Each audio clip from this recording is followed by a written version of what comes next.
झारखंड में ठंड हाड़ कांपने लगी है। नवंबर की शुरुआत में ही राज्य के कई जिले शीतलहर की चपेट में आ गए हैं। राजधानी रांची, खूंटी और सिमडेगा जैसे इलाकों में सुबह और शाम में भरपूर ठंड पड़ रही है। लोगों ने गर्म कपड़े, शॉल और चादरें निकाल लिए हैं। कई स्थानों पर शाम 6 बजे के बाद से ही सड़कों पर सन्नाटा पसर जा रहा है।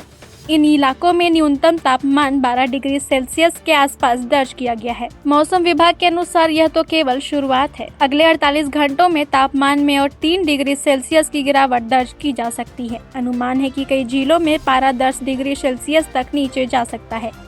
वर्तमान में कोडरमा, गढ़वा, लातेहार, देवघर, चतरा, पलामू और खूंटी जैसे जिलों में न्यूनतम तापमान 12-13 डिग्री सेल्सियस और अधिकतम तापमान 24-26 डिग्री सेल्सियस के बीच बना हुआ है। वहीं राज्य के बाकी हिस्सों में भी ठंड का असर बढ़ने लगा है, जहां न्यूनतम तापमान 15 से 17 डिग्री और अधिकतम तापमान 26 से 27 डिग्री सेल्सियस दर्ज किया जा रहा है। मौसम विभाग ने बताया कि आने वाले 2 दिनों तक सुबह के तापमान में ज्यादा बदलाव नहीं होगा, लेकिन इसके बाद हवा की दिशा और गति में परिवर्तन से न्यूनतम तापमान में भारी गिरावट देखने को मिलेगी।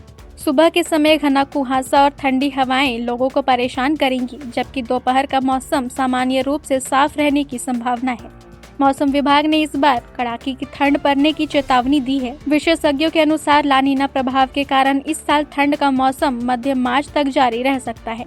इसका मतलब है कि लोग इस बार स्वेटर पहनकर होली मना सकते हैं। खास तौर पर दिसंबर और जनवरी के महीने हाड़ कांपने वाली ठंड लेकर आएंगे।